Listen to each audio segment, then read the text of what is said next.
Going across to the guests who are now joining us, Shazia Ilmi of the BJP, Gurdeep Singh Sapal of the Congress Party, Rashid Kidwai, senior journalist and author, knows the Congress Party very well, and Suman C. Raman, political analyst, also joining us on the show. I thank all of you for your time. Gurdeep Singh, I'm of course starting with you. Your own leaders are saying again and again that they don't think that this present Congress can serve the national interest. There's a very serious statement by many of your leaders. Don't you think that's a massive indictment for a political party? Well, this is being said by only those who are not giving way for the new leadership in the Congress party. They have been in the positions of power for decades and decades.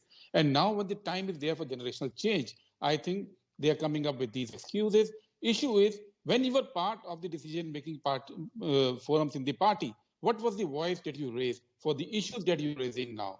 That is the question. Can you please tell me any other party where a group of leaders writes a letter and for 2 years they are cajoled by the party leadership, 2 years they are given various positions, 2 years they are allowed to speak out on various platforms. But at the same time, for example, Ghulam Nabi Azad says he was humiliated in meetings. He even says in his letter, and I pointed this out at the start of my show, that there have been these Chintan shivers for decades. And despite 2 Lok Sabha losses, no concrete action has been taken. Your last one, what was the resolution? I was at Udaipur Chintan Shivar. Azad Sahab was also there. I don't think he made these points at Chintan Shivar in Udaipur. We do not know what happened in the last 3 months to He has talked about even 2003, 2013, now, please tell me, after Udaipur Chintan Shivar, has party not been on the grounds? Can't you see the agitations that party has been now carrying out on various issues in Delhi, in various states? A full yatra is being planned, a pan-India yatra. The first mass contact program after independence of this level is being planned out. These are all the outcomes of Chintan Shivar at Udaipur.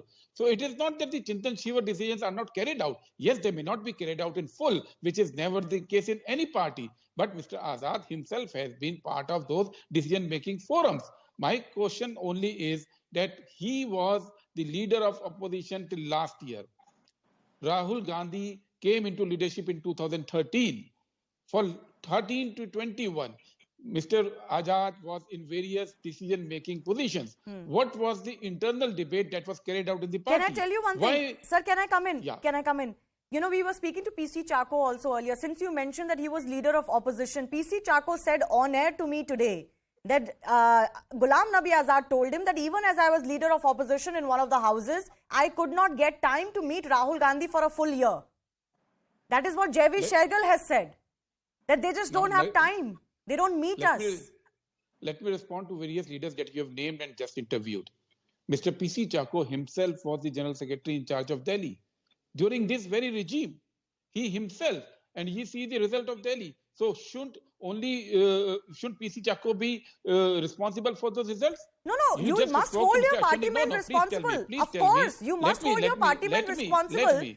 But they are saying we don't get time with the leadership, with Rahul Gandhi especially. No.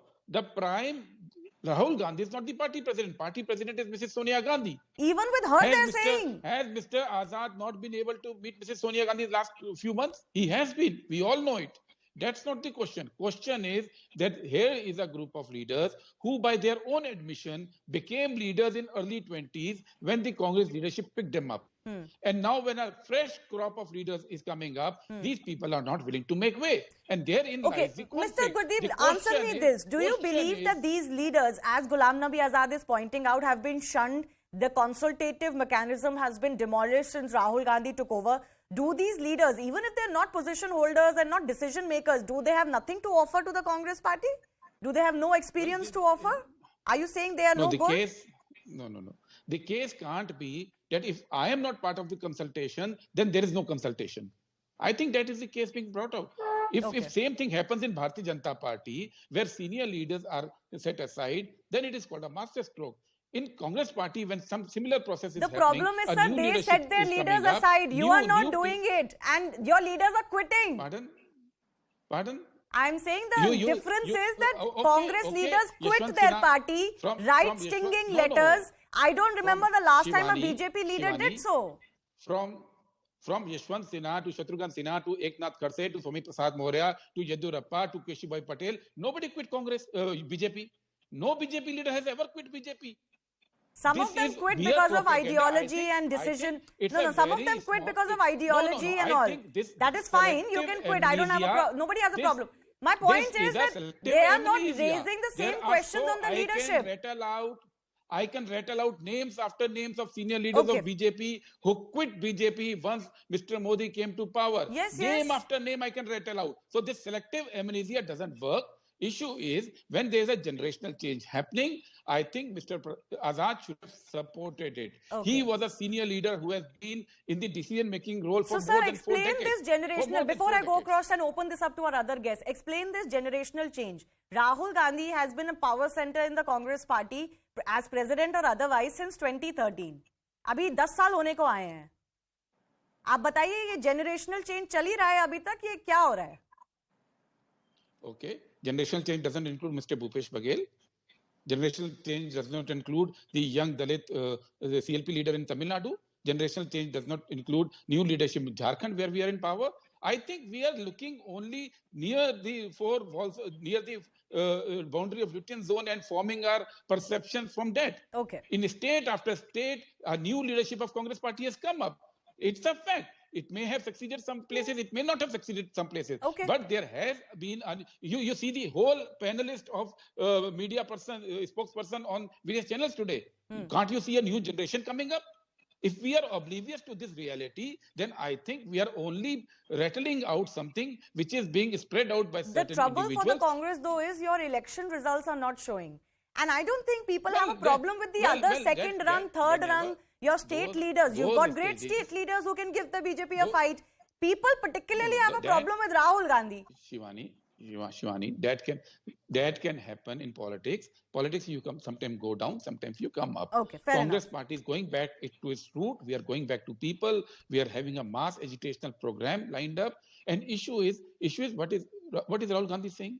He has been consistent that today the need is an ideological fight. Everybody else who's not on this side of ideology is not comfortable in fighting that war. Okay, fair enough. Gurdeep ji, let me open this up to others now. Shazia Ilmi, what do you make of the situation in the Congress party? The larger question I'm wondering about today is if the Congress will continue to lose leaders in dribs and drabs like this, or when a party comes to a situation like this where there's a very clear line and divide over what the direction the party should be taking and both sides are very firm on their view, will that party split? And Congress has split many times in the past. But anyways, your first response to Ghulam Nabi Azad and what Gurdeep ji has said. Well, the fact of the matter is that this seems to be a never-ending story. The list of complaints is the same. The content of the complaint, so to speak, is the same. So I don't know. It's for the Congress party to really look into it and introspect. But the fact of the matter is, people like Ghulam Nabi Azad have been veterans. When Gurdeep ji talks about the generational change and the new crop of leaders, we were looking at a fairly young crop, which actually was very disenchanted by Rahul Gandhi's leadership as well. If you look at RPN Singh, if you look at a young Jaiveer Shergill, if you look at even other leaders, Scindia, Jitin Prasad, and Sushmita Dev, Priyanka Chaturvedi, and Jitin Prasad, and what have you. So it's across the generations. It's nothing to do with a particular generation or an age. It's just the way things are, and something's got to give. And now what it takes for it to give is something that's not happening. And I think we all know what we're talking about.